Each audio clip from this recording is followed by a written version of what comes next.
teachings you heard me proclaim in the presence of many witnesses, and entrust them to reliable people who will be able to teach others also. Take the teachings you heard me proclaim in the presence of many witnesses, and entrust them to reliable people who will be able to teach others also. Take the teachings you heard me proclaim in the presence of many witnesses, and entrust them to reliable people who will be able to teach others also. Take the teachings you heard me proclaim in the presence of many witnesses, and entrust them to reliable people who will be able to teach others also. 2 Timothy 2:2. Hallelujah, 2 Timothy 2:2. Praise the Lord. 2 Timothy 2:2. You and me, let us proclaim the gospel. 2 Timothy 2:2.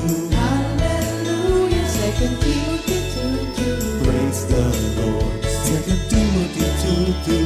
You and me, Let us proclaim the gospel of Jesus Christ. Take the teachings you heard me proclaim in the presence of many witnesses, and entrust them to reliable people who will be able to teach others also. take the teachings you heard me proclaim in the presence of many witnesses, and entrust them to reliable people who will be able to teach others also. 2 Timothy 2:2. Hallelujah, 2 Timothy 2:2. Praise the Lord. 2 Timothy 2:2. You and me, let us proclaim the gospel. 2 Timothy 2:2. Hallelujah. 2 Timothy 2:2. Praise the Lord. 2 Timothy 2:2. You and me, Let us proclaim the gospel of Jesus Christ. The harvest is plenty, but the workers are few. As for me and my house, we will serve the Lord. We will serve the Lord.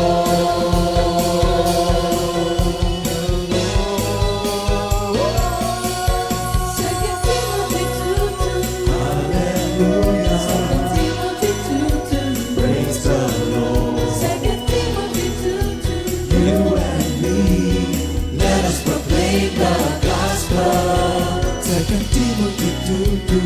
Hallelujah. 2 Timothy 2:2. Praise the Lord. 2 Timothy 2:2.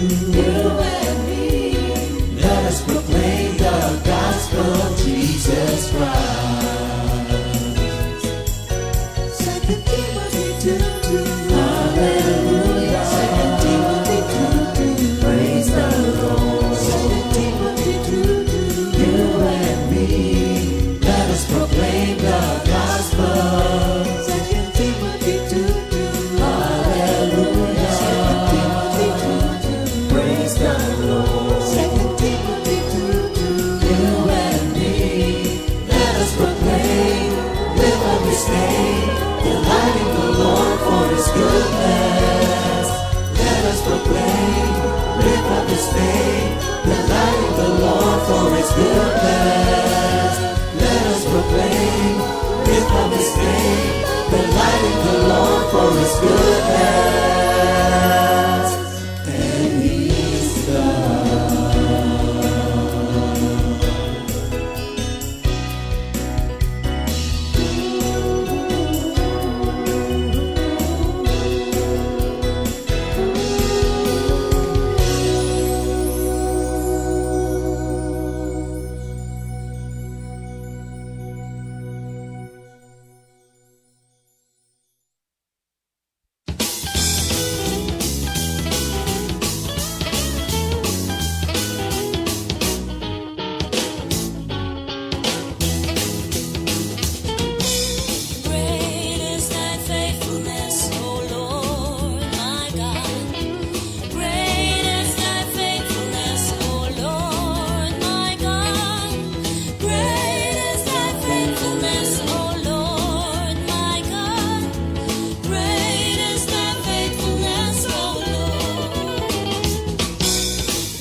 yesterday, today, and forever.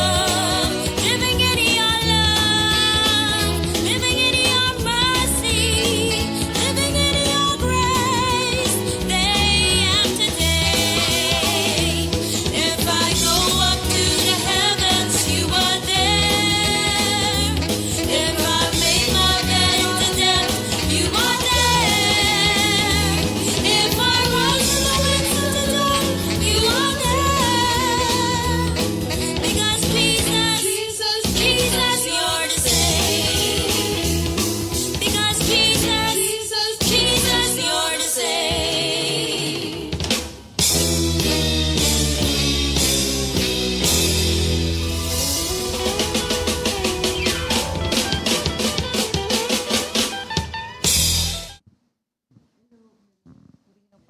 Purihin ang Panginoon. Magandang umaga sa ating Panginoon, sa ating lahat. Mga kapatid, yung mga nandito sa atin sa worship center at yung mga kapatiran na natin na nasa online.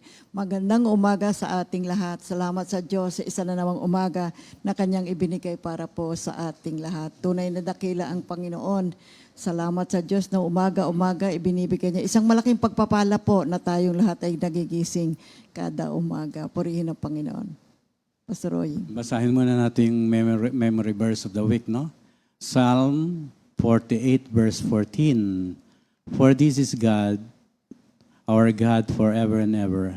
He will be our guide even to death. Amen. Sa Tagalog, mga kapatid, awit 48 verse talata 14.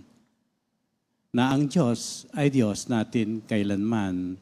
Sa buong panahon, siya ang patnubay. Amen. Opening prayer. Yes, Psalm 103, verse 1. Bless the Lord, O my soul, and all that is within me. Bless His holy name. Heavenly Father, thank you for quickening our conscience by your holy name. To feed our mind with your truth, to open our hearts to your love, and to devote our will to your purpose, to bring the life of the people under your word. In Jesus' name we pray. Amen. Purihin ang Panginoon. Para po sa pagpapatuloy ng ating pag-aaral tungkol sa sanctification. Andito pa rin po tayo mga kapatid ha. Ang ating tatalakayin, pag-aaralan natin ngayong umaga is yung sanctification is living in the Spirit. Dito sa Galatians 5, verses 16, 24, and 25, at dito sa Romans 8, verses 9 up to 11. Okay, Galatians 5, verses 16, 24, 25. Good News Version. What I say is this, let the Spirit direct your lives, and you will not satisfy the desires of the human nature. For what our human nature wants is opposed to what the Spirit wants. And what the Spirit wants is opposed to what our human nature wants. These two are enemies. And this means that you cannot do what you want to do.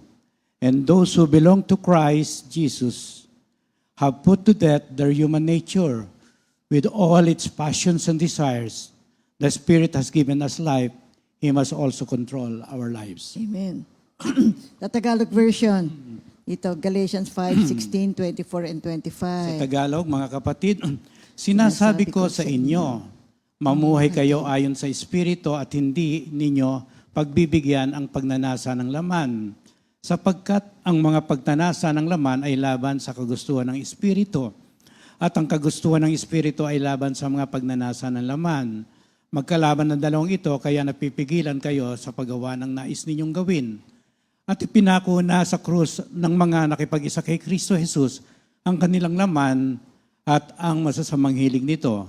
Kung binigyan tayo ng buhay ng Espiritu, mamuhay rin tayo ayon sa Espiritu. Sa Espiritu. Okay, dito naman po sa Romans 8 verses 9 up to 11. And sa Romans 8, verses 9 to 11, sa Good News Version, but you do not live as your human nature tells you to. Instead, you live as the Spirit tells you to. If in fact God's Spirit lives in you. Whoever does not have the Spirit of Christ does not belong to him. But if Christ lives in you, the Spirit is life for you because you have been put right with God, even though your bodies are going to die because of sin. If the Spirit of God who raised Jesus from death lives in you, then he who raised Christ from death will also give life to your mortal bodies by the presence of His Spirit in you. At sa Tagalog, mga kapatid, ngunit hindi na kayo namumuhay ayon sa laman, kundi sa Espiritu. Sa katunayan, naninirahan sa inyo ang Espiritu ng Diyos. Kung wala sa isang tao ang Espiritu ni Kristo, hindi kay Kristo ang taong iyon. Ngunit dahil naninirahan sa inyo si Kristo, mamatay man ang inyong mga katawan dahil sa kasalanan, ang Espiritu naman ninyo ay buhay sapagkat itinuring na kayong matuwid ng Diyos. Kung naninirahan sa inyo ang Espiritu ng Diyos na siyang muling bumuhay kay Hesus Kristo, siya ang muling bubuhay sa inyong mga katawang may kamatayan sa pamagitan din ng kanyang Espiritong naninirahan sa inyo. Yung magandang pag-aralan po ang The Book of Romans. At si Apostle Paul ay tinalakay niya ang isang banal na uri ng pamumuhay dito sa Romans chapter 6, 7, and 8. Sa Romans chapter 6, mga kapatid, he addresses the believer's relationship to sin. Though he is no longer a slave to sin because the work of Christ on the cross, neither is he free to just go on sinning as he pleases. At pagdating sa chapter 7 ng Romans, he makes the case that living a holy life does not come by keeping the law, because the law does not provide the power that is necessary to overcome the believer's sin disposition. And in Romans chapter 8, Paul stresses the importance of the indwelling presence of the Holy Spirit in the life of the believer. It is only by the power of the Holy Spirit whereby the believer overcome his sin disposition and live a life of holiness, thereby be sanctified. So dito sa ating pong pag-aaral sa Aklat ng Romans ay may mga tinalakay si San Pablo na mga very important topics. Ito po ay almost 7 pero tatalakayin muna natin yung 3 lamang at ating ipagpapatuloy ito sa next week. Unang-una yung ano ba ibig sabihin ng living in the Spirit? It also means walking according to the Spirit in Romans 8 verses 2 to 4. And then ikalawa, set your mind on the things of the Spirit, Romans 8 verses 5 up to 8. And then we have to put to death the deeds of the body by the Spirit sa Romans 8 verse 13. So, mapapansin po rin yung mga kapatid, ang titulo natin is Sanctification is Living in the Spirit. Naalala niyo ba yung Life in the Spirit seminar? So, dito makikita natin. Kasi kapag tinanggap na po natin ang ating Panginoong Hesus Kristo at tayo napatawad sa ating mga kasalanan, so that is justification, pasok tayo sa level ng sanctification. At dito sa proseso na to na siyang kinalalagyan po nating lahat ngayon, tayo ngayon ay pinaghaharian na ng ating Panginoong Hesus Kristo. Siya na ngayon ang nangunguna, nagdadirect ng ating buhay. At dito sa sanctification process ay nakapaloob na rin tayo sa kaharian ng Diyos. At malalaman natin, makikita natin na iba ang uri, iba ang lifestyle ng kingdom of God sa kingdom of the world. Ngayon, kailangan maunawaan natin, alamin natin ano ang uri ng pamumuhay sa loob ng kaharian ng Diyos. Kasi kung sa mundo, ito po ay pamaraan ng mundo. At ito ay kakaiba sa kaharian ng Diyos. Sa loob ng kaharian ng Diyos, we live in the Spirit. Sapagkat hindi na tayo ngayon ang nangunguna, kundi ang Espiritu na ng Diyos ang siyang nangunguna sa buhay natin. Kaya meron tayong Life in the Spirit seminar. Sapagkat ipinapaunawa natin sa ating mga mananampalataya kung papaano mamuhay sa loob ng kaharian ng Diyos. Ano ba ang lifestyle sa loob ng kaharian ng Diyos? Ano ang mga iba't ibang mga kautusan, mga principles na kailangang alamin, intindihin, unawain, at higit sa lahat, ipamuhay. Ngayong tayo ay nasa sanctification process, mabuti po na ito ay ating malalim na malaman at maunawaan at higit sa lahat, ipamuhay natin. Because you cannot be sanctified in the world because it's a very sinful world. We can be sanctified in the kingdom of God. Sapagkat tayo ngayon nakapaloob na rito, so ang uri ng pamumuhay natin ngayon is living in the Spirit. You see, kaya intindihin natin mabuti at mga kapatid, babahagi lang ito, first part, yung second part, tatalakayin natin next week. Kaya sa Romans 8:9-11, sinasabi at binabanggit ni San Pablo na ang Espiritu ng Diyos na nananahan sa atin ngayon, nandirito na ngayon sa atin ang Espiritu ng Diyos. Kaya sinabi niya, ngunit ang sino man na walang Espiritu ni Kristo, siya ay hindi kay Kristo. Dito ay malinaw na ipinaalam sa atin na ang Espiritu ng Diyos ay si Kristo mismo at siya ay nasa atin. At si Kristo ang Espiritu na nagbibigay buhay sa atin. See? Kaya yung Romans 8:16, ang Espiritu mismo ay sumasaksi kasama ng ating Espiritu. Ito ay maliwanag na nagpapahayag na ang banal na Espiritu ay kaisa natin sa ating buhay at kasama natin sa ating muling nabuong Espiritu ng tao. This reveals clearly that the Holy Spirit is one with our regenerated human spirit. So therefore, Christ is the application and the realization of the triune God. Ngayon, how do I live a life in the Spirit? Take note, how? Paano? Kasi ang kasunod pong topic na tatalakayin natin is what? What is the meaning of living in the Spirit? Si what? Yung kasunod ay what? Ngayon, tatalakayin muna natin, how do I live a life in the Spirit? So unang-una, life in the Spirit is living according to the Spirit. Or walking in the Spirit sa sa Romans 8:2-4. Ang paglakad na binabanggit dito sa Biblia ay isang metaphor na practical na pang-araw-araw na pumumuhay ng isang Kristiyano. Ang buhay ng Kristiyano ay isang paglalakbay, It's mga a kapatid. journey. At dapat nating halakarin ito. Lakaran ito, dapat tayong pare-parehong lumalago. Habang tayo lumalakad, nakasama ang banal na Espiritu. Amen. Ang pamantayan sa Biblia para sa lahat ng mananampalataya ay lumakad o mamuhay o lumago sa pamagitan ng Espiritu. So we are living the Spirit or walking in the Spirit. Ito yung sinasabi sa Roma 8:2-4. At pagdating sa Galatia 5:16, ang salitang walk in the Spirit ay ginamit ni San Pablo upang ilarawan ang paraan kung paano mamuhay ang mga mananampalataya. At dito nga sa Colossians 2:6, yamang tinanggap na ninyo si Kristo bilang isang Panginoon, mamuhay kayo na may pakikipag-isa sa Kanya.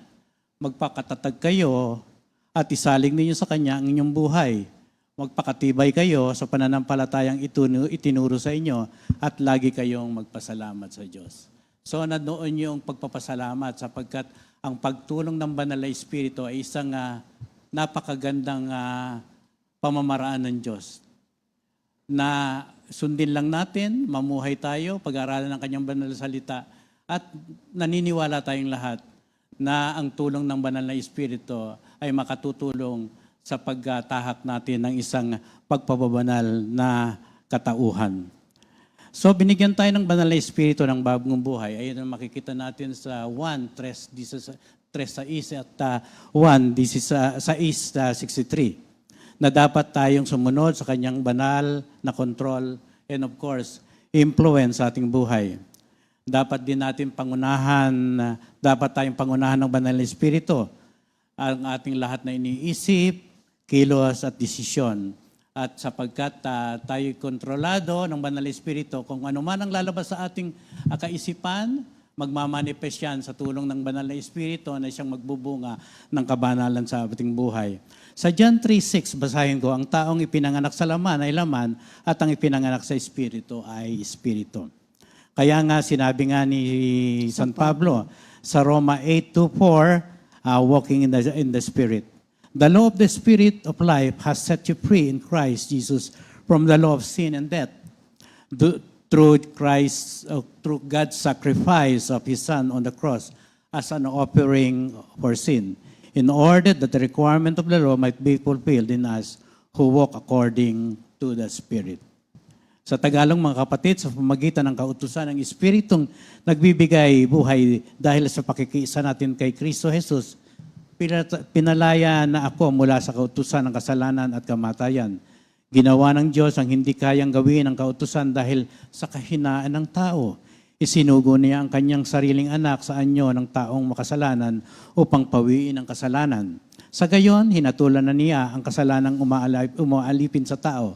Ginawa ito ng Diyos upang ang itinakda ng kautusan ay matupad sa atin sa pamumuhay na namumuhay ayon sa Espiritu at hindi ayon sa hilig ng laman. So, how do I live a life in the Spirit? Number 1, yung life in the Spirit is living according to the Spirit. Romans 8 verses 2-4.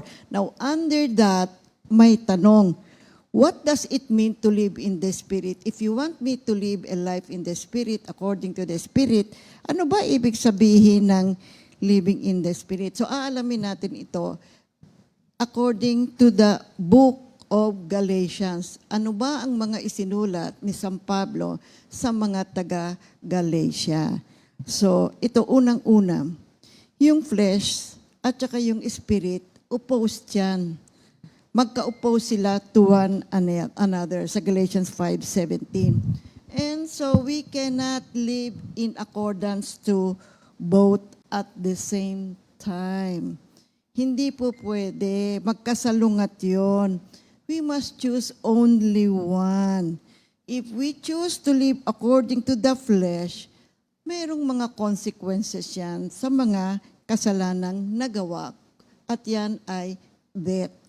Ngunit kung tayo po ay pipili na mamuhay in accordance to the Spirit, we will produce godly fruit. Nakalagay yan sa Galatians 5:22-23. Kaya yung laman at espiritu, hindi po sila pwedeng magsabay. In Galatians 5:13-26, mababasa natin yung kaibahan ng flesh at yung spirit. Yung flesh is characterized by selfishness. Galatians 5:13-15 at saka verse 26. It is also characterized by sin, kasalanan, na matatagpuan natin sa Galatians 5:19-21. At ang karakteristik din nito ay kamatayan. You see, Galatians 5:21 at saka Romans 6:23. Ngunit, ang espiritu, ang karakteristik nito ay love, pag-ibig. Galatians 5:13-15 din. Mga kapatid, saka verse 22. Ang karakteristik din ng living in the Spirit is righteousness, Romans 6:22, at buhay at life. So makikita natin, living in the Spirit, ang nakapaloob dito ay pag-ibig. Nakapaloob dito ay righteousness, katwiran, at buhay, katotohanan. So yung una. Now what does it mean to live in the Spirit? You see, that is the what, ha? Number 2, to walk in the Spirit means that we need to yield to the control of the Holy Spirit. See, we follow His lead. Sumusunod tayo sa Kanyang pangunguna sa ating buhay. At hinahayaan natin na kung ano ang Kanyang pamamaraan at kung ano ang Kanyang impluensya sa buhay natin, susunod tayo. So, to walk in the Spirit is the opposite ng resisting Him. See, huwag nating hayaan at huwag nating saktan ang puso ng banal na Espiritu sa Ephesians 4:30. Sinasabi sa atin na kung gusto natin ng life in the Spirit, we have to yield to the control of the Holy Spirit. Huwag nating bigyan ng kalungkutan ang puso ng banal na Espiritu. Ikatlo, those who walk in the Spirit eagerly await by faith the righteousness for which we hope. You see, kaya siya nagtsatsaga nagpapatuloy na mamuhay ng may katwiran ay sapagkat umaasa siya sa mga biyaya ng Diyos at sa righteousness. Diyan umaasa tayong lahat. Sa pamamagitan ng patuloy na pagkilos ng banal na Espiritu, dadalhin niya tayo. Ililid niya tayo sa isang sanctified life. Kaya yung Galatians 5 verse 5, our hope is that God will put us right with Him, and this is what we wait for by the power of God's Spirit working through us through our faith. Ikaapat, those who walk in the Spirit will not gratify the desires of the flesh. Yes, of course. Kaya hindi sila pwedeng magsama. Oppose sila sa isa't isa, ang flesh at ang espiritu. See, ang lumalakad or living in the Spirit, hindi ho yan magbibigay ng kasiyahan sa pagnanasa ng laman. Kaya yung Galatians 5:16 to 17, sinasabi ko sa inyo, mamuhay kayo ayon sa Espiritu at hindi ninyo pagbibigyan ang mga pagnanasa ng laman. Sapagkat ang pagnanasa ng laman ay laban sa kagustuhan ng Espiritu at ang kagustuhan ng Espiritu ay laban sa pagnanasa ng laman. Magkalaban yung dalawang ito, kaya napipigilan kayo sa paggawa ng nais ninyong gawin. You know, the flesh is the fallen nature. This is in direct conflict with the Holy Spirit. Kapag ang flesh, ang laman, ang in charge o nangunguna, see, the results are very obvious. See, consequences of sin yan. Ngunit kapag ang banal na Espiritu ang siyang nangunguna po sa buhay natin, the Holy Spirit is in control, nagkakaroon po ng godly qualities sa ating pagkatao. Kaya kinakailangan po na yung gawain ng laman ay ma-crucify, put to death, or remove, terminate na natin sa buhay natin, and let us walk in the Spirit. Purihin ang Panginoon. So, we need to continue to live in the Spirit Kaya or nga. walk in the Spirit. So as not to gratify the desires of the flesh, we must continue to walk by the Spirit, and of course, how do we do it? Crucify or Put to put to death. death the desires of the flesh. Yung alisin Madali mo, naman kapatid. sapagkat Madaling mahirap. Madaling mahirap, pero once na patuloy tayong nag-aaral, alam na natin ang consequence na ito eh. Madali na tayong makaiwas. At binibigyan natin ng importansya ang pag-aaral na ito sapagkat napaka Importante po ito, sa kapatid, ating eh, dahil buhay kasi- dito bilang mananampalataya, Oo. bilang manggagawa, bilang tagapagbigay ng salita ng ating Panginoon. Tsaka araw-araw ho, kapatid eh. Pang-araw-araw na buhay itong tinatalakay natin ngayong. Kaya nga yung walking the Spirit is nangangailangan ng consistent effort. Not on our own, but through the power of the Holy Spirit. And God will complete the work that He began. And we must have the desire to cooperate with the Holy Spirit. Kaya sinabi nga niya sa Philippians 1:6, and so I am sure that God who began His work in you will carry it on until it is finished on the day of Christ Jesus. Amen, oo. So may pangako mga kapatid. So kung patuloy tayo, ang pangakong yan ay mangyayari sapagkat ang Diyos ay the God of promise. Kumikilos. At tatapusin yan, tatapusin. Humingi lang po tayo ng tulong, mga kapatid. Kung dumarating din sa panahon na talagang nagkakaroon ng struggle, manalangin po tayo. Yung Galatians 5:16 to 26 ay patungkol ito sa the spirit and the human nature. So I will read in English. No? Anyway, basahin alam natin. nyo naman na din naman ito eh. Galatians 5:16 to 26. This is what I say is this. Let the Spirit direct your lives, and you will not satisfy the desires of the human nature. For what our human nature wants is opposed to what the Spirit wants, and what the Spirit wants is opposed to what our human nature wants. Now, these are two enemies. Inuulit natin. Alam mo, gandang paulit-ulit para maintindihan natin ng lubos. And this means that you cannot do what you want to do. Now, if the Spirit leads you, then you are not subject to the law. Now, what human nature does is quite plain. It shows itself in immoral, filthy, and indecent actions, in worship of idols and witchcraft, People become enemies and they fight. They become jealous, angry, and ambitious. They separate into parties and groups. They are envious, get drunk, have orgies, and do other things like this. I warn you now, as I have before. Those who do these things will not possess the kingdom of God.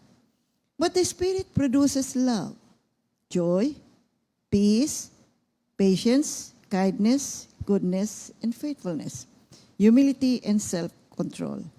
There is no law against us this. And those who belong to Jesus Christ have put to death their human nature with all its passions and desires. Now, the Spirit has given us life. Then He must also control our lives.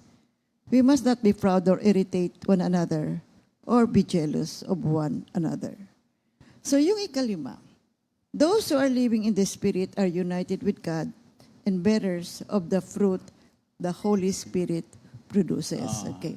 Yan nga ay naisulat sa Galatians 5, 22 22 to 23. 23. O, binasa Talakayin ko na. natin, mga kapatid, napaka-importante nito. Sabi dito, those who are living in the Spirit are united with God and bearers of the fruit. The fruit produces, the Spirit The Holy produces. Spirit produces. Ibig sabihin, Okay. mga kapatid, habang katulong natin o kakibat natin ng banal na Espiritu, habang sumusunod tayo, nagmumultiply sa ating puso, sa ating kaisipan, sa ating body, soul, and spirit, ang mga bunga nito na tatalakayin ko, mga kapatid. So, unang-una, at sabi diyan, but the Spirit produces love. Ang namumuhay sa Espiritu ay lumalakad sa pag-ibig. Sila ay namumuhay sa pag-ibig sa Diyos at sa kanilang kapwa. Kaya nga, pagdating sa life in the Spirit, ang unang Unang-una yung tinatalakay yung God's love. So, ano ba ito?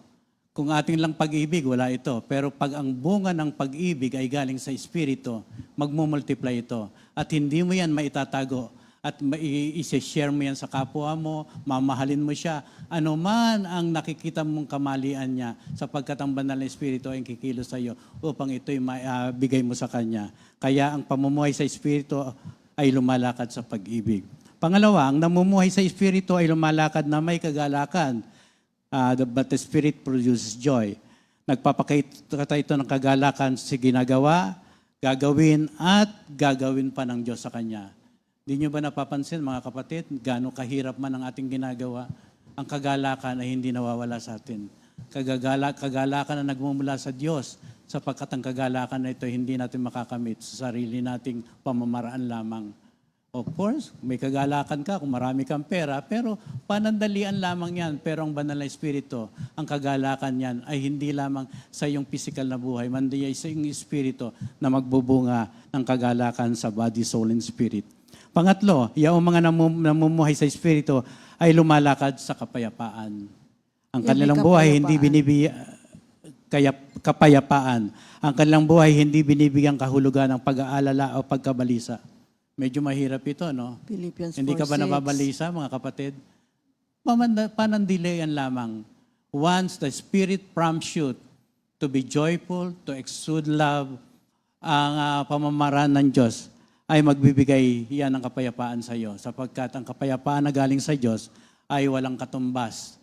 Ang kapayapaan ng mundo ay panandalian lamang, subalit ang kapayapaan mula sa Diyos ay pangmatagalan o panghabang buhay. Yung mga namumuhay sa Espiritu ay lumalakad ng may pagtitiis. Sila ay kilala sa pagkakaroon ng mahabang PC nga, no? PC. Pagdating sa electrical, yung fuse na tinatawag. Hindi madaling mawalan ng power. At of course, ay nawawalan ng galit. Minsan, pero minsan mahaba, pero napipigilan na. Oo. Di ba sabi nga don't let your anger, yung galit mo, hanggang sa matutulog ka na lang huwag mong hayaan, dalahin mo pa yan sa pagtulog. Oo. Pagamat merong mga negative situations along the way, ay kaya naman nating mahakbangan. See, we can always become victorious over anger. Okay. Ito panglima. Ang mga namumuhay sa Espiritu ay lumalakad sa kabaitan. Wow, Amen. mabait na tayo, mga kapatid. Nagpapakita sila ng magiliw na pagmamalasakit sa mga pangangailangan na iba. Yes. So, of course, yung nakikita. kabaitan na ito, hindi atin pa rin. Sapagkat ito ay filthy rags nga, ayon sa Isaiah 64:6. But ito'y kaloob ng banal na Espiritu.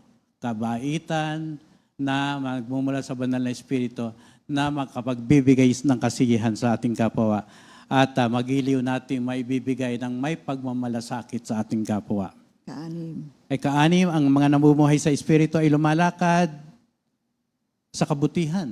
So, una, kabaitan, then kabutihan. Ang kanilang mga kilos ay nagpapakita ng kabutihan at kabanalan. Yes. So, napakabuti at nakakaaliw na talagang sundin natin ang banal na Espiritu. Kaya yung Life in the Spirit seminar, napaka-importante yan mga kapatid. Na hindi lang tayo umaten, hindi lang tayo makinig, mandi kailangan natin talagang unawain kung ano ito yung pamumuhay sa Espiritu. Sapagkat ito'y nagbubunga at magpo-produce ng bunga mula sa Espiritu. Ang pangpito, ang mga namumuhay sa Espiritu ay lumalakad sa katapatan. Wow. Sila ay matatag sa kanilang pagtitiwala sa Diyos at sa kanyang mga salita. Of course,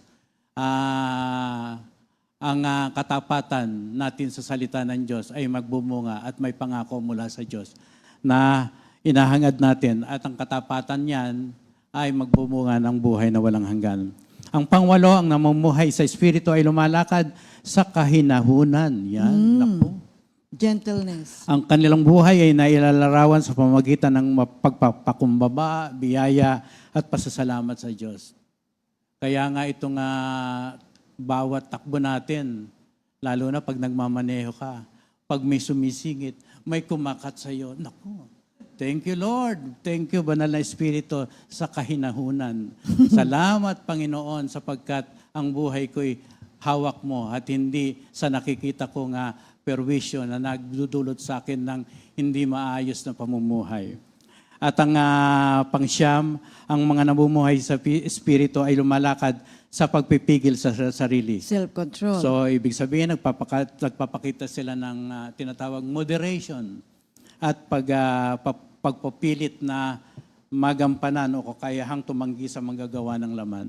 Okay. Ito ay bunga lahat ng banal na Espiritu na salamat sa Kanya at mayroong katulong tayo sa ating buhay spiritual. Ika-anim, those who live in the Spirit rely on the Holy Spirit para sila ay i-guide, para sila pa ibigyan ng direksyon sa kanilang isip, sa kanilang salita at sa gawa.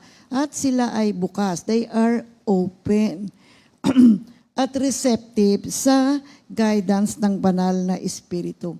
Kapag ang isang tao ay patuloy na ayaw sumunod, he refuses the guidance of the Holy Spirit, hindi ho sila talaga pangungunahan ng banal na Espiritu. Ang pagsunod sa Holy Spirit, it is always the right thing to do. Kaya hayaan natin na ang banal na Espiritu ay pangunahan tayo. At tayo ay lalago sa ating buhay, tayo ay lalago sa ating relasyon sa ating Panginoong Hesukristo. At maaabot natin little by little, lalo na ngayon na tayo ay nasa sanctification process, we will grow into Christian maturity. Kaya kumikilos ang banal na Espiritu at tayo ay makipag-cooperate. Kaya alam niyo, magandang aralan itong living in the Spirit kasi ito yung buhay natin . Kasi nakapaloob na tayo sa kaharian ng Diyos, iba yung lifestyle talaga doon . Kaya ang mga Kristiyano, kakaiba na talaga mga kapatid. We don't live in accordance to the way of the world, kundi sa pamamaraan na ngayon ng ating Panginoon. Kaya yung mga namumuhay sa Espiritu, sila po ay nagpapakita at laging nagsusumikap araw-araw, sandali sa sandali, moment by moment, na maging conscious sa kanilang isip, sa salita, at sa gawa. Hindi ka basta kikilos, hindi ka basta gagawa ng kagustuhan mo lang, kundi nandoon talaga yung conscious mo na kailangan mag-ingat ako. You don't just speak, you don't just act, you really pause for a second na kailangan maging maingat ako sa buhay ko. You remember our Lord Jesus Christ, di ba? Nung siya ay umalis sa Jordan, inakay ng Espiritu sa ilang, at siya ay tinukso. Anong nangyari? Very conscious siya sa kanyang sagot doon sa kaaway at siya naman ay nagtagumpay. Ikapito, to live in the Spirit is to be filled with the Spirit. At ito ay nagpuproduce ng pasasalamat. Ito ay nagpuproduce ng ligaya sa puso natin. Kaya tayo ay umaawit, nakaaawit tayo. At nandoon ang isang malalim na kaligayahan mula sa ating Panginoon. Ephesians 5:18 to 20.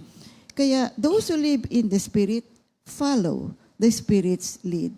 And so, kanilang hinahayaan na ang salita ng ating Diyos ay mag-dwell richly sa kanilang buhay. Yung Ephesians 5:18 to 20, basahin ko. Sa halip, ay dapat kayo mapuspos ng Espiritu. Sa inyong pag-uusap, gumamit kayo ng mga salmo, mga himno, mga awiting espiritual. Buong puso kayong umawit at magpuri sa Panginoon. Lagi kayong magpasalamat sa Diyos na ating Ama dahil sa lahat ng bagay sa pangalan ng ating Panginoong Hesukristo. Ikawalo. Ikawalo, mga kapatid, our whole life, whole way of life ay nangangailangan ng pamumuhay according to the gospel. Yes, the Word of God. And as the Spirit moves them toward obedience. Habang nag-aaral tayo, of course, hindi natin kakayanin. Subalit ang banal na Espiritu ay tutulungan tayo upang makasunod tayo kung anong sinasabi ng mga salita ng Diyos. When we live in the Spirit, we find that the simple appetites of the flesh have no more dominion sa ating buhay. We can now really say no Oo. to sin. Kaya nga sinabi nga sa Galatians 3:16, ang mga nabubuhay sa Espiritu sumusunod sa pumuno ng Espiritu. And Colossians 3:16. Colossians 3:16. And of course, 2 Timothy 3:16, and the Spirit uses the Word of God for teaching, rebuking, correcting, and training in righteousness. Okay. Yung training in righteousness, para kang nag-gym yan. Hindi once lang ka pupunta sa gym para mag-exercise, magpalakas ang katawan. Monday to maaring 3 times a week. At minsan, pagka pangailangan mo pa ng mga regiment, nagkumukuha ka pa ng isang gym instructor para turuan ka. Training in righteousness ay nangangailangan tayo ng banal na Espiritu upang matrain ang ating sarili sa pamamagitan ng mga salita ng Diyos na binubunga sa ating, ibinibigay sa atin sa pamamagitan ng salita ng Diyos, mga kapatid. Ginagamit ni San Pablo yung salitang walking in the Spirit, which also means living in the Spirit. Kasi alam niyo kung bakit. Napansin niyo ba, mga kapatid, ng panahon nila noon sa Old Testament, wala naman doong aircon bus noon eh. Wala rin naman hong mga sasakyan doon na naka-aircon. Kasi wala hong marami sasakyan. Ang ginagamit ka nila, kabayo lang. So people during those times were walking a lot. They were always walking and walking, going to and from. Saan man sila pumunta, sila po ay naglalakad. Kaya ginamit yun ni San Pablo bilang metaphor doon sa living in the Spirit. Kaya ang buhay ng Kristiyano, we need to cooperate with the Holy Spirit sa pang-araw-araw kong ating Christian living. We no longer live according to the flesh, but we are now free to live according to the Spirit. At sa magitan ng kapangyarihan ng banal na Espiritu, tayo po ay ini-empower para tayo po ay makapamuhay ng may kabanalan. And that is also living according to the Spirit. Kaya mahalaga at maganda na malaman at mapag-aralan natin ang tungkol sa living in the Spirit dahil ito na po ngayon ang uri ng buhay natin. Kaya nga, as we live according to the Holy Spirit or walking in the Spirit, pinupuno tayo ng banal na Espiritu in such a way that our lives ay nare-reflect yung kanyang will, yung kanyang desire, and our desire to sin ay nalilesen. Patuloy na nawawala yan at nagbubunga ng mga kalugod-lugod sa ating Panginoon. Kaya nga dito sa sa Galatians chapter 5, Verse 16 again. parallels Romans chapter 8 in many ways. Kaya paulit-ulit pinagsama natin yung Romans 8 sa Galatians 5, mga kapatid. Okay. Yung letter ni San Pablo sa Galatians 5:16, again, basahin natin. walk by the Spirit and you will not gratify the desires of the flesh. Kasi habang tayo po ay lumalakad at namumuhay sa Espiritu, mababawasan talaga yung ating desire sa kasalanan. Unti-unti, hindi naman yan biglaan, pero unti-unti mga kapatid, malilese, mawawala na yan sa atin, sa tulong ng awa at grasya ng ating Panginoon. So kinakailangan talaga po, gugulin natin ang ating oras sa pamumuhay sa Espiritu. At makikita po natin na magkakaroon tayo ng higit na pagnanasa pa tungkol sa mga gawain ng banal na Espiritu sa ating buhay. At ayaw na natin doon sa mga pamamaraan ng mundo. So yung mga hindi nagwo-walk in the Spirit or those people who are not living in the Spirit, alam niyo po ang buhay nila. If there is a pool of temptation, pag sila ay tinitempt, alam niyo, malakas po ang temptation sa kanila. Because they are not living in the Spirit. The temptation on them is really more intensely. That's why yung living in the Spirit is something that we have. It's a kind of life that we have to do every day. It's a continuous way of living. See, daily we have to think of the things of the Spirit. Kung ano ang mga makalangit, yun ang ilagay natin sa ating isipan, yun ang ating ipamuhay. Alamin natin, let us be informed, let us be oriented sa mga pamamaraan ng banal na Espiritu sa buhay natin. Think of the things of the Spirit. So yun ho yung sinasabi ko sa inyo kanina na paano ako mamumuhay. So what does it mean to live in the Spirit? Nandun pa lang tayo sa number 1. So yung number 1, how do I live a life in the Spirit? So unang-una, life in the Spirit is living according to the Spirit. Yung mga tinalakay natin, nandun pa lang sa number 1. Ito ngayon yung number 2 ng how do I live a life in the Spirit. Pangalawa, you see, to learn to live in the Spirit, it involves the mind. Ito yung number 2. Set your mind on the things of the Spirit. Sa Romans 8, verses 5 up to 8. Basahin mo yung Romans 8, verse 5. Ang mga namumuhay ayon sa hilig ng laman ay walang pinapahalagahan, kundi ang mga bagay na ukol sa laman. Ngunit ang mga namumuhay ayon sa Espiritu ay papahalaga sa mga bagay na spiritual. Okay, let those who live according to the flesh set their minds on the things of the flesh. At talaga naman ganun. Ay, wala ka sa Espiritu, di ang laman ng kaisipan mo ay mga pamamaraan ng mundo, di ba? Pero kapag ikaw ay living in the Spirit, ang laman ng isip mo ay tungkol sa mga makalangit na bagay. So, yung mga unconverted, yung mga hindi pa po tumatanggap sa ating Panginoon, ang concern talaga niyan ano bang gagawin ko ngayon? Kasi ano ba ang mabuti kong gawin? At ang kanilang ginagawang desisyon sa buhay nila ay pamamaraan ng mundo. They obey the impulses of the flesh. They live to gratify the desires of their fallen nature. Now, consequently, kapag ang isang tao ay nabubuhay naman sa banal na Espiritu and living according to the Spirit, alam nyo, napakaganda. Ang laman ng kanilang kaisipan ay tungkol sa mga eternal life. Ang laman ng kanilang isipan ay tungkol sa mga kagustuhan ng Panginoon. Iniisip palagi, paano kaya mabibigyan ko ng kaluguran ang puso ng aking Panginoon? So, importante po yung mindset Kaya mahalaga yung sanctification of the mind. Kailangan po talagang magbago ang ating kaisipan na wala na talaga, hindi na talaga pwede kapag nandito na tayo sa ganitong klase ng gawain. So we have to be conscious of this sanctification process na kailangan talaga itakwil ko na, alisin ang mga dating ugali, mga pamamaraan ng mundo. But Sister Remy, andito ako sa mundong ito. What will I do? Yes, be careful. Kaya ginawa ng Diyos, nilagay tayo sa ganitong klase ng gawain na kung saan ibinigay niya ang kanyang banal na salita upang ating sundan, upang ating maging gabay, sapagkat ang mundong ito ay magulo, sapagkat ang mundong ito ay puno ng kasalanan. Maraming mga tao ang hindi nakakaunawa tungkol sa mga pamamaraan ng Diyos.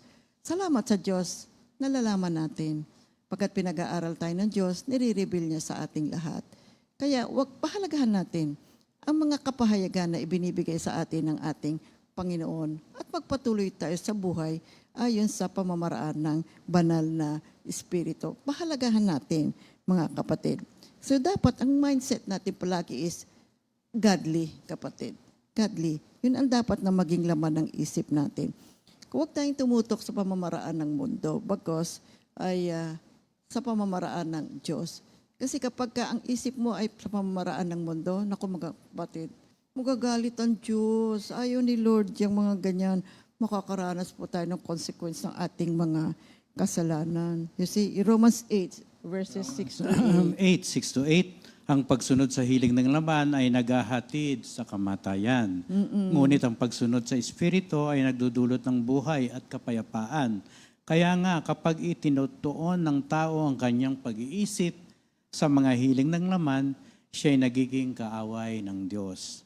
Sapagkat hindi siya nagpapasakop sa batas ng Diyos at sadyang hindi niya ito magagawa. At ang nabubuhay ayon sa hiling ng laman ay hindi maaaring kalugdan ng Diyos. Ang kaisipan ng laman ay kamatayan. Yan ang consequence niyan. At ano nangyayari? Nakikipag-away ka lang sa Diyos. Ang buhay ng isang sinner, isa pong buhay to rebelde laban sa ating Panginoon. So anong sinasabi ng Panginoon sa atin? Yung taong rebelde, yung taong ayaw sumunod sa Diyos, anong sabi niya? Ano sabi diyan? Siya ang nagpapatakbo ng kanyang sariling barko. Ginagawa niya yung kanyang sariling mga pamamaraan at kung ano yung gusto niya. Yun ang masusunod. May sarili siyang kaisipan. Sa isip niya, siya ang kapitan ng kanyang sariling kaluluwa. Gusto niya yung sarili niyang kalooban ng masunod. Hindi ang kalooban ng Diyos. Bigyan mo ng suggestion. Bigyan mo ng correction. Ayaw tanggapin. Sa sarili niya, lagi siyang tama. You see? Yan po ang consequence niyan kapag not living in the Spirit. Pero kapag tayo po ay living in the Spirit, ay napakaganda ng buhay. Kaya yung Proverbs 9. Proverbs 9, 8 to 10. Never correct conceited people. They will hate you for it. But if you correct the wise, they will respect you. Anything you say to the wise will make them wiser. Whatever you tell the righteous will add to their knowledge. To be wise, you must first have reverence for the Lord. If you know the Holy One, you have understanding. Okay, to be wise, you must first have reverence for the Lord. Ano ibig sabihin nito? Kapag tayo po ay may paggalang sa Diyos, iiwas ka sa kasalanan Kasi kapag binigyan ka ng suggestion at kinokorek ka, tatanggapin mo. Sapagkat ang paggawa ng tama ay isang paggalang sa Diyos. Galangin natin na ating Diyos. He is so perfect. He is so amazing. Ang Diyos ay dapat nasambahin. Dapat igalang. Dapat bigyan natin ng kasiyahan ang puso ng ating Panginoon. Huwag natin sabing, tama ako. Mali ka. Lagi mo na lang ako pinagsasabihan. Pinagsasabihan kasi sabi ni Lord, ituwid ka Alam mo, ang pagtutuwid, grasya ng Diyos yan, pag-ibig ng Diyos. That is a sign of God's love. Kasi ayaw niyang mapariwara ka Ayaw niyang ikaw mawala sa kanyang kawan. Ang gusto niya lagi kakasama. Besides, if you live in sin, mawala sa iyo mga blessing, consequence of sin ang mangyayari sa buhay mo. Pero kapag tayo po ay sumusunod sa pamamaraan ng Banal na Espiritu, living in the Spirit, it's a beautiful world. It's a beautiful life. It's a happy life. It's a blessed life. At yun ang gusto ng Diyos para sa ating lahat. Kaya nga sabi niya, live in the Spirit. Meaning to say, sumunod ka. Kung ano ang leading ng Banal na Espiritu. At ang Banal na Espiritu, si Jesus Christ Himself. Kaya may dalawang kategorya ng tao sa mundo. There are two categories of people in the world. Yung mga taong nabubuhay sa laman or the flesh at yung mga taong nabubuhay sa Espiritu. At pareho itong dalawang ito, they have two different mentalities. They have two different outlooks in life. Yung mindset ng mga taong nabubuhay sa flesh o sa laman, anong mindset niyan? Diba? Ano ang kahihinatnan ng buhay niyan? Death. Pero yung mindset ng isang taong nabubuhay sa espiritu, saan siya dadalhin ito? Sa buhay. Buhay dito pa lang sa lupa, mararanasan mo na isang buhay na buhay. buhay na buhay na buhay, nakapiling mo ang Panginoong Hesukristo na siyang source ng lahat ng ating mga pagpapala. Kasi at hindi lang yan, sa pagpapatuloy, living in the Spirit, matatanggap mo ang ipinangakong buhay na walang hanggan. Hindi lamang yun, mga kapatid. Bakit kailangan mamuhay tayo sa banal na Espiritu? Sapagkat gagamitin tayo ng Diyos, mga Yes. kapatid. Hindi lang tayo makikinig ng banal na salita, mandi gagamitin tayo. Kaya nga may tinatawag na transformation sa growth, di ba? Yan ay isang pamamaraan ng Diyos na to live in the Spirit is for you to grow, gawin ang kanyang purpose, at mag-evangelize ka. Yan ang gawain ng mga taong pinababanal ng Diyos. Ang makapagdulot ng kasiyahan sa Diyos at makapaglingkod sa Kanya sa pamagitan ng patuloy, ng paglalahad ng kabutihan ng Diyos sa pamagitan ng Kanyang banal na Espiritu at sa mga salitang Kanyang ipinangako, inilagay diyan sa Biblia upang tayo magtiwala at maihayag natin ng mabuti at sa kapangyarihan ng banal na Espiritu. Do you notice also that during the Life in the Spirit seminar, merong gifts of the Holy Spirit? Kapag tayo po ay nakaugnay sa ating Panginoon, bibigyan mo tayo ng kaloob. Ano ho ba yung inyo? Do you recognize your gifts? Kailangan alamin mo, kapatid, ha, para magamit ka ng ating Panginoon. Kasi alamin natin, hindi ko alam sister manalangin ka. Saan ka ba mahusay? Alam niyo, meron at meron kaloob, meron ka talagang kaloob, wala ni Isay kasi gagamitin ang lahat Gagamitin ang lahat ng ating Panginoon. Kaya kita nyo, Life in the Spirit, meron siyang gifts. Tapos baptism, meron pa tayong laying of hands. Ano ibig sabihin yan? Lahat po ay ordination po yan. Upang tayo po ay makiisa sa gawain ng Banal na Espiritu sa buhay natin at sa buhay ng bawat tao. Then we will be transformed and then we will grow. At yung new life, bagong buhay. Transformation, you become like Christ. And then you will grow into Christian maturity. O hindi ba napakagandang uri na buhay? Kaya mahalaga yung Life in the Spirit seminar natin Ipinapaliwanag natin ang lahat ng ito. Now, yung ikatlo, yung una, we live according to the Spirit. At ano yung pangalawa natin? Di ba? Pero yung ikatlo natin mga kapatid, put to death the deeds of the Spirit. Importante po ito mga kapatid. Put to death the deeds of the body by the Spirit. Sa Roma 8:13, no? Roma 8:13, for if you live according to your human nature, you are going to die. But if by the Spirit you put to death your sinful actions, you will live on. Yan ang napaka-importante. Maraming mga tao, alam nyo, sinasabi nila ito, ang hirap maging banal. Ang hirap magpakabanal. Ang hirap naman ng itinuturo ninyo. Ang hirap naman gawin ng itinuturo ninyo. Di ba, mga kapatid? Hindi naman kasi overnight na gawain. Ito po ay pang-araw-araw na gawain natin. At kapag sinabi naman ng Diyos, be holy because I am holy, doable po ito, kapatid. We may not be perfect in this life, but God will honor and respect our desire na tayo ay maging maayos sa ating pang-araw-araw na buhay. Ayusin natin. Iwasan natin, put to death. Diba? Yung mga gawain ng laman sa ating buhay sa pamamagitan ng banal na Espiritu sa atin. Kaya minsan iniisip nila, mahirap naman yung ginagawa. Ganito naman ako talaga. Ano magagawa ko? Ganito ako. Ganito. Noon pa, ganito na ako Di, ganito na. Mahirap yung pinagagawa niyo yan, kapatid. What do we have to do? Di mag-pray. Wala namang mahirap sa Panginoon. Nothing is impossible with God. Kapag ka naman banal ang ating hangarin na tayo ay maging maayos sa ating buhay, masunod natin ang ating Panginoon, tutulungan tayo ng ating Panginoon, mga kapatid. Kaya napaka-importante nga yung mga testimony natin, no? Yung mga tao na talagang binago ng Diyos. Oo, yung mga na sharings. yung wala ng pag-asa, tapos nagkaroon ng malaking pag-asa dahil sa pamamagitan ng Banal na Espiritu. Once na mag-speak yan, tumayo at humarap sa mga taong ayaw pa rin paniwalaan ng salita ng Diyos, makikita natin ang Diyos na mismo ang kikilos at magbibigay ng kasiyahan, sa taong nagbibigay ng testimony at yan ay lalakad, iikot at mailalagay sa kaisipan ng mga taong ayaw tumanggap ng mga pagtuturo. Kaya nga napaka-importante na once na magkaroong teaching, rebuking, correction, huwag nating itulak ang salita ng Diyos. Mandi akitin natin sa ating puso sapagkat ang pag-akit sa salita ng Diyos ay isang pagbibigay ng paggalang sa salita ng Diyos at pagbibigay sa karangalan bilang isang Diyos na nag-create sa atin, nagbigay sa atin ng buhay dito sa mundo. Yung Romans 8:12-13, basahin ko ulit. If you live according to your human nature, you are going to die. But if by the Spirit you put to death your sinful actions, you will live. Ito naman ang gusto natin mangyari sa buhay natin. Isang buhay na kasiya-siya at pinagpala ng ating Panginoon.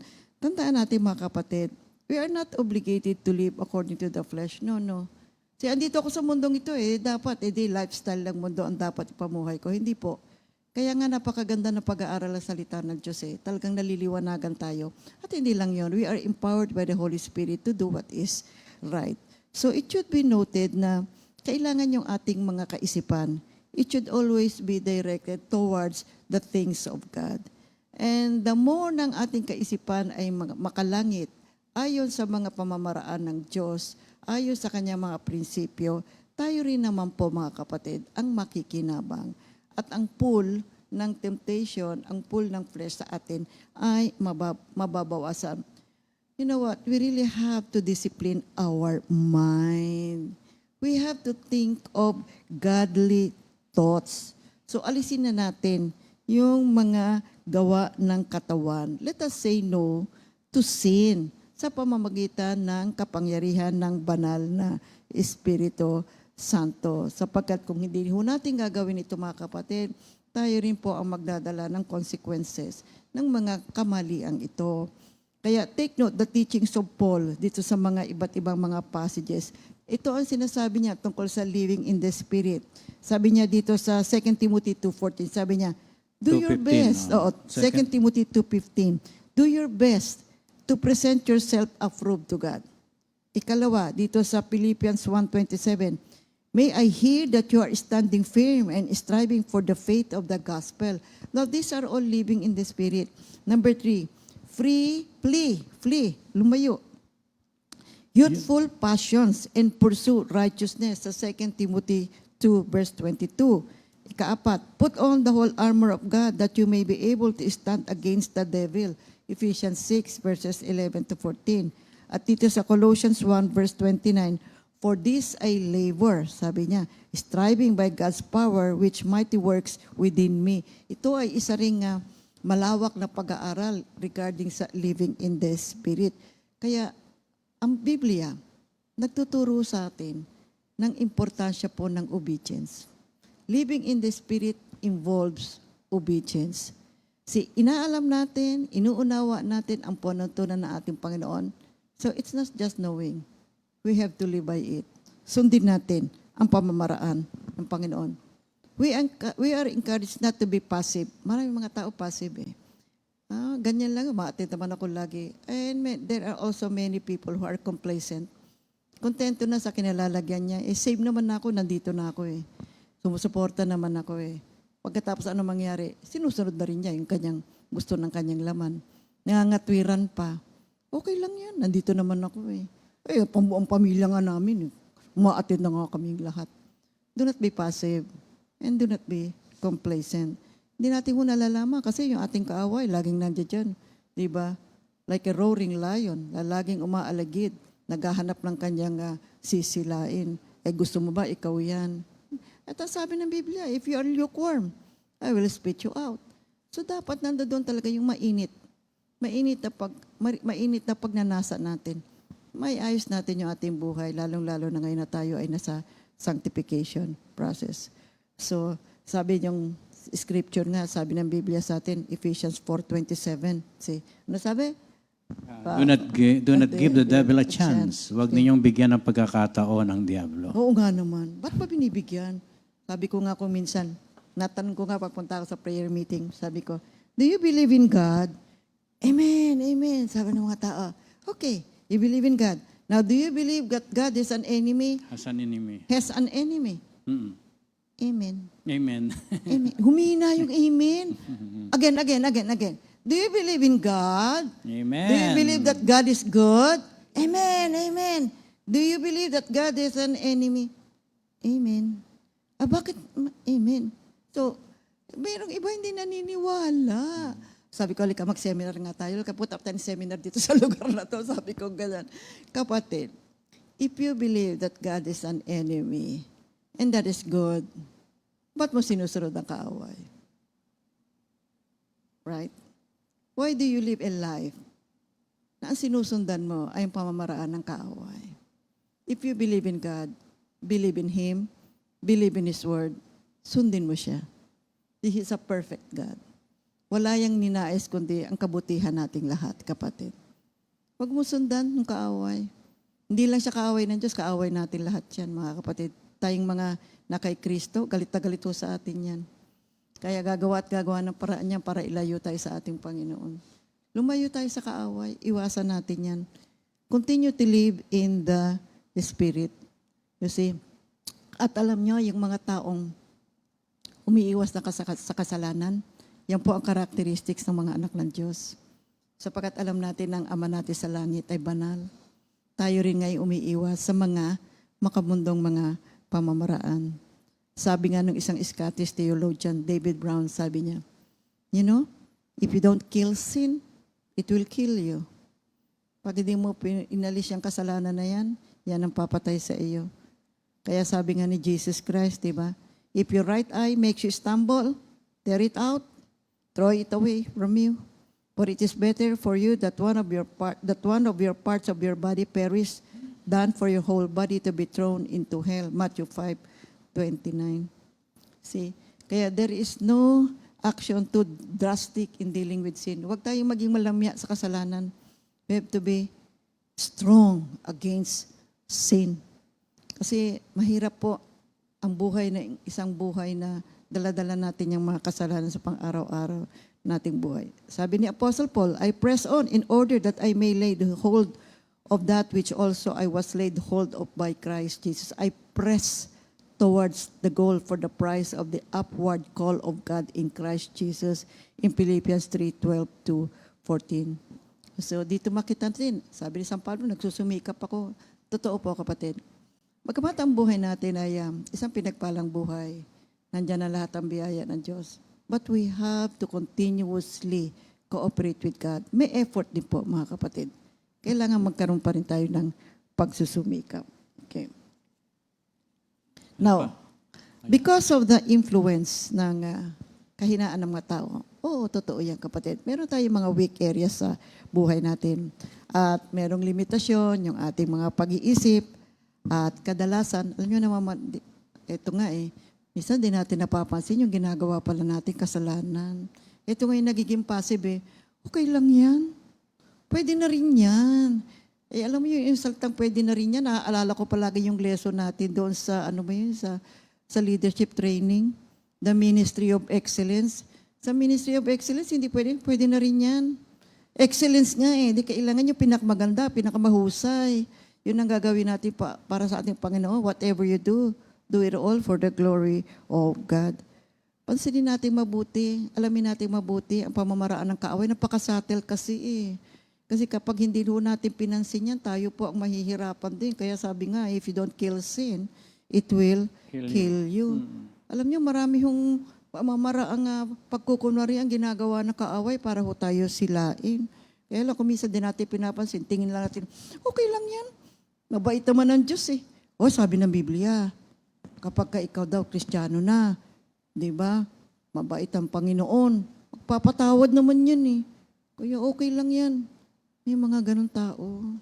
Sige lang, gagawa pa rin ng kasalanan. Oo, di ba?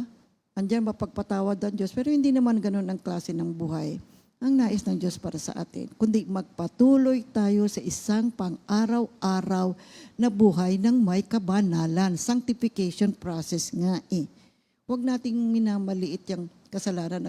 Maliit lang yan. Hindi po, kapatid. May malaki valor sa buhay natin na kapag hindi natin inalis ang kasalanan, talo. Dito pa lang sa lupa, talo na tayo mga kapatid. So, what else do we have to do? Pray ka kapatid. Sincere prayer. See? Humingi tayo na awa, awa at grasya ng ating Panginoon. At tayo manalangin. Basahin mo yung Psalm 119, 11 to 16. Salmo 119, talata 11 to 16. Ang banal mong kautusay sa puso ko, iingatan, upang hindi magkasala laban sa iyo kailanman. Pupurihin kita, Yahweh, ikay aking pupurihin. Ang lahat ng tuntunin mo ay ituro po sa akin. Ang lahat mong mga utos na sa akin ibinigay, palagi kong babanggitin, malakas kong isisigaw. Nagagalak na susundin ko ang iyong kautusan, higit pa sa kagalakang dulot nitong kayamanan. Ako'y laging mag-aaral sa lahat ng tuntunin mo, nang ang aking maunawaan, pagbulay-bulayan ko, sa bigay mong kautusay, lubos akong nalulugod. Iingatan sa puso ko upang ito'y di malimot. Okay, kapag alam. So kapag sinusunod natin o sumusunod tayo sa salita ng ating buhay, nagiging matibay, Panginoon, of course, sa Diyos, no?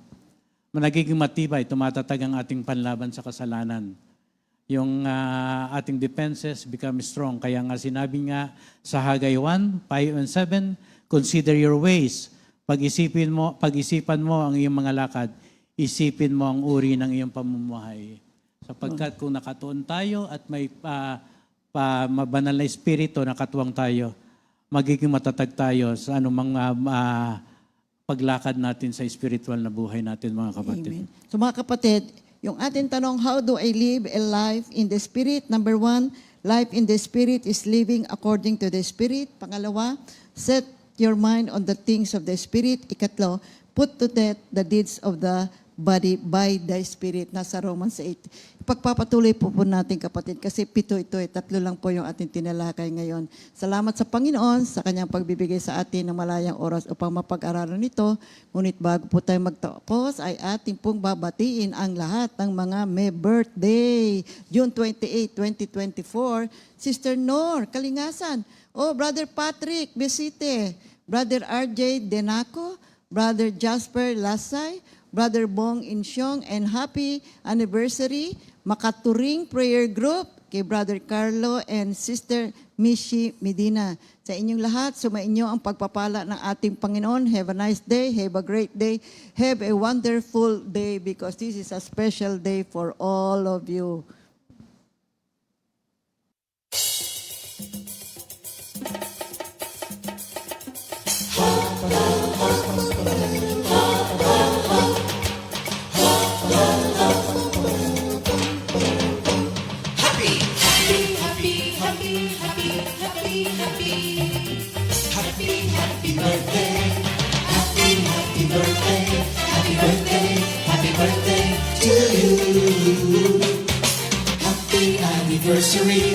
Happy anniversary, happy, happy, happy anniversary.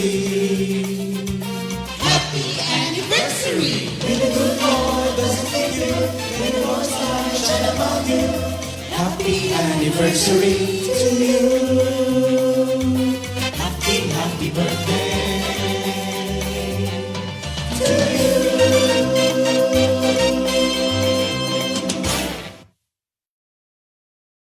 Tayong announcement.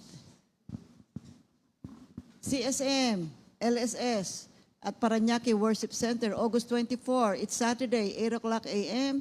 Now, this is open to all areas, including outreaches. Mga kapatid, CSM po ito ha, mga kapatid. And then ikalawa, yung ating family affair, Foundation Day at album launching. Now, it's going to be on October 26, 2024 at 2 o'clock p.m. at SM South Mall Events Center. So, ating pong ikalendaryo na itong mga events na ito, mga kapatid. At ang ating repeat new song of the week, Ika'y Hindi Nagbabago, composed by Brother Mario Garcia. God bless everyone and good day.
2 Timothy 2